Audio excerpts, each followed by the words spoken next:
Oke, saya mulai. Untuk pertemuan kali ini kita bahas modul 2 yang kemarin kita sudah bahas sedikit saja pengantarnya dan baku.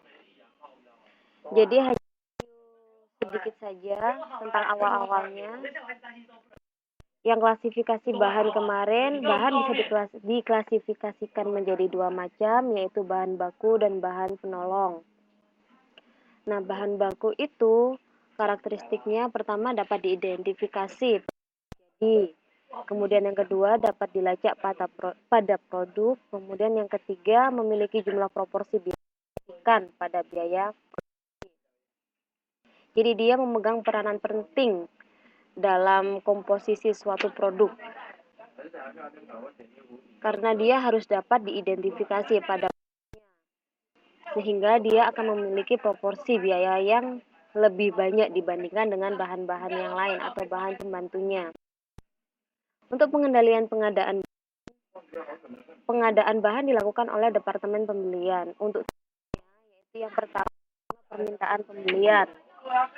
Jadi dari produksi, jika Departemen Produksi itu membutuhkan suatu baku atau bahan penolong, dia akan meminta kepada Departemen untuk membelikannya. Jadi Departemen Produksi tidak akan membelinya secara langsung. Tugas yang kedua adalah memelihara data terkait dengan pemasok harga dan jadwal pengiriman. Jadi yang tahu tentang harga, data juga dan kapan barang itu akan itu adalah tugas dari Departemen. Yang ketiga adalah dan mengirim surat order pembelian terhadap pemasok. Yang terakhir yang mengirimkan tembusan surat order pembelian. Putus-putus ya? Aduh. Gimana? Masih putus-putus?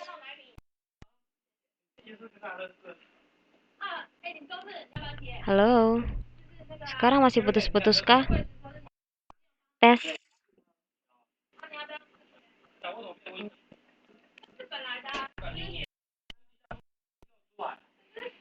Sekarang masih putus-putus?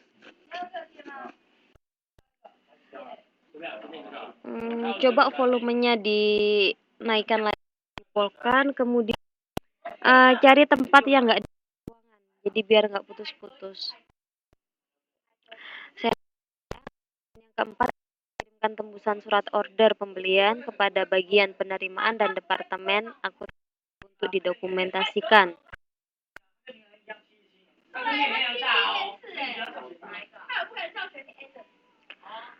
Untuk prosedur pengadaan bahan itu sendiri, yang pertama kita ada yang namanya formulir kebutuhan bahan. Jadi dia ini untuk mencatat bahan-bahan apa saja yang dibutuhkan untuk dibeli. Yang kedua adalah anggaran produksi. Oh, terlalu rame ya.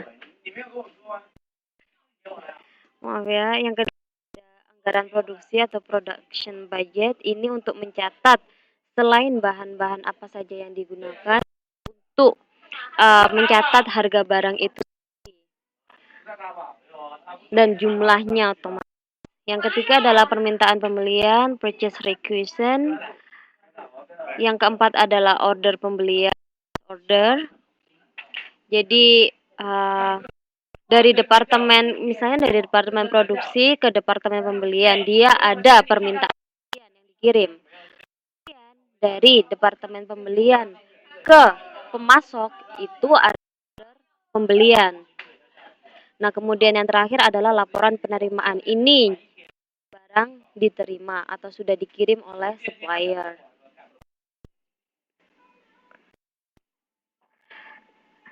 Kita bisa melihat prosedur pengadaan barang dari grafik atau gambar 2.4 di buku masing-masing. Yang pertama, permintaan pembelian itu dikirim ke departemen pembelian, juga tembusan dikirim ke bagian gudang. Kemudian departemen pembelian dia mengirimkan order ke pemasok, tapi juga mengirimkan tembusannya ke akuntansi. Order pembelian dia akan disimpan atau didokumentasikan di Departemen Pembelian. Nah, order pembelian ini juga akan dikirimkan ke Departemen Hutang atau dicatat sebagai hutang dagang jika kita membelinya secara kredit. Kemudian ketika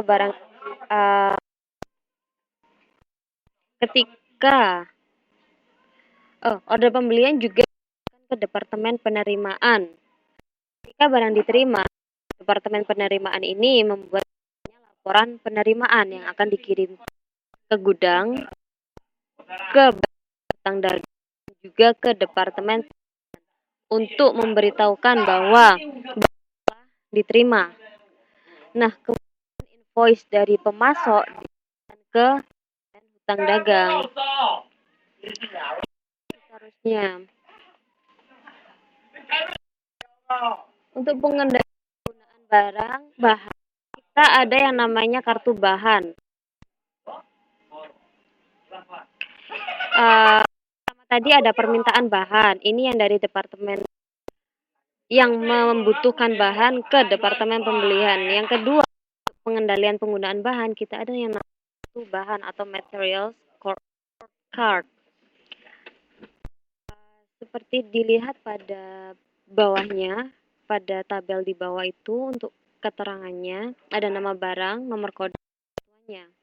Di sini akan dicatat berapa dia barang masuk, berapa dia keluar, dan dicatat juga nanti berapa. Ini untuk penggunaan bahan. Dan yang harus mengetahui itu adalah kepala gudang dan kepala bagian penjualan.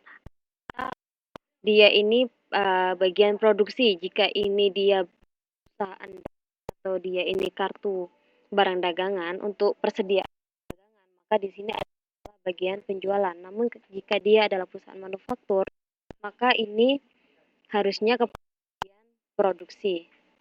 Pahami ya?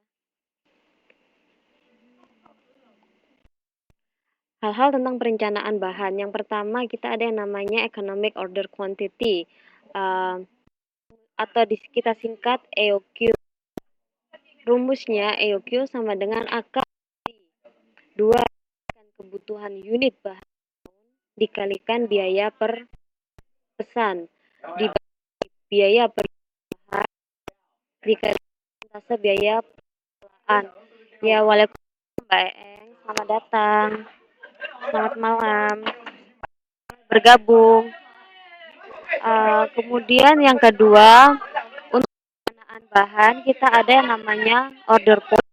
Hal-hal terpenting dalam poin di sini adalah yang pertama lead atau pengiriman. Kemudian ada usage, dia persediaan yang digunakan atau tingkat penggunaan dari persediaan. Yang ketiga adalah safety stock atau amannya berapa.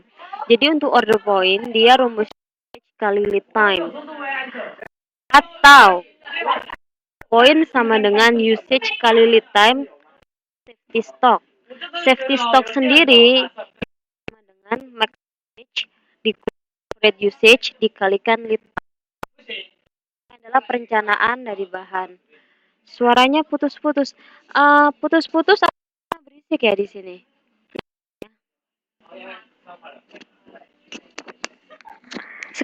Putus-putus kah?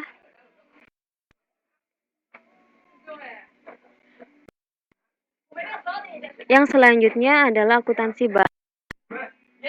Iya, kayak jelas. Bentar ya, bentar. Gak jelasnya karena berisik ya. Harus gimana ya?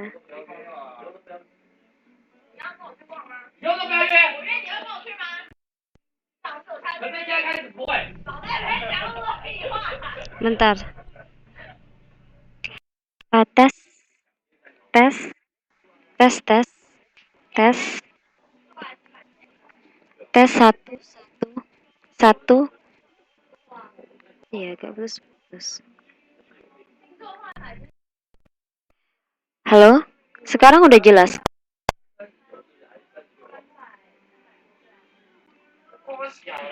Atau masih putus-putus? Oke, syukurlah. Oke, yang selanjutnya saya lanjut untuk akuntansi bahan itu sendiri, kita ada biaya penyediaan atau perolehan bahan, di mana semua biaya yang digunakan perusahaan untuk mengadakan bahan dan menyimpan gudang. Sedangkan untuk biaya perolehan bahan sendiri, itu hanya harga beli dari tersebut atau enggak hanya harganya saja, melainkan ditambah biaya angkut dikurangi potongan pembelian. Ini adalah biaya perolehan bahan. Kalau ditanya barang ini harganya berapa, jawab adalah harga. Namun jika ditanya biaya perolehan bahan ini, maka kita harga beli biaya angkut dikurangi potongan pembelian. Nah, bagaimana dengan biaya bahan itu sendiri? Merupakan biaya yang dibebankan ke produk saat bahan digunakan proses produksi. Um, jadi untuk biaya bahan ini adalah berapa besarnya bahan yang digunakan untuk produksi. Nah, itu yang dicatat sebagai biaya bahan. Yang selanjutnya untuk metode penentuan bahan, kita sebenarnya ada dua metode. Yang pertama adalah metode fisik atau periodik, yang kedua adalah perpetual. Itu yang umum digunakan. Untuk metode fisik, yang dicatat persediaan awalnya berapa ditambah pembeliannya. Nah, ini adalah tersedia untuk digunakan. Kemudian jika bahan tersedia untuk tersebut dikurangi persediaan bahan, maka itu merupakan biaya bahan proses produksi. Nah, untuk penentuan biaya bahan di akhir periode, maka perhitungan fisik itu jika kita menggunakan metode periodik fisik.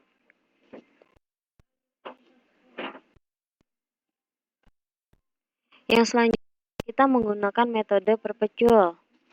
Penentuan biaya bahannya bisa dilakukan tidak harus di akhir periode. Karena untuk metode perpetual pencatatannya dilakukan tiap saat terjadi transaksi.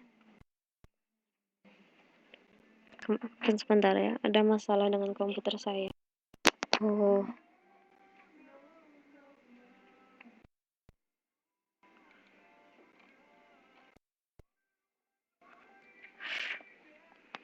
Kemudian untuk aliran barang dengan cermat. Jadi setiap transaksi catat dengan cermat. Kemudian juga terdapat 3 metode yang digunakan untuk menentukan biaya persediaan yang dibebankan. Yang kita tahu atau yang pernah kita pelajari waktu SMA. Itu ada FIFO, LIFO, dan moving average. Contoh di sini ada transaksi pada bulan April. Yang pertama adalah 1.000 unit, masnya 20.000. Jadi untuk saldonya ada 20 juta. Kemudian 10 digunakan tanggal 15 dibeli 1.000 unit, satuannya 24.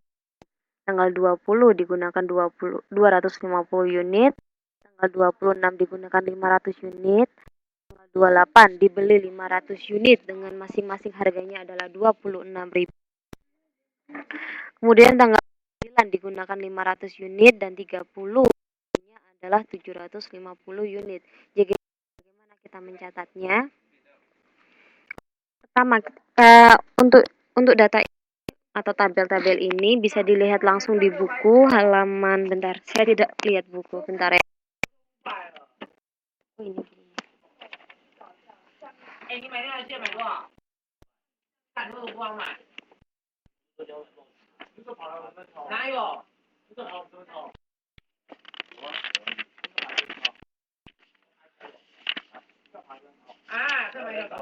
Untuk bisa dilihat di halaman 2.23.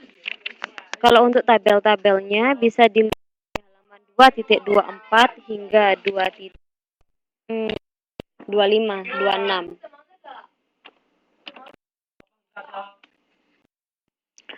Jadi untuk tanggal 1 April kita memiliki, ini untuk FIFO dulu ya. FIFO itu first in, first out. Jadi yang pertama masuk sama yang dikeluarkan. Nah, pada tanggal 1 April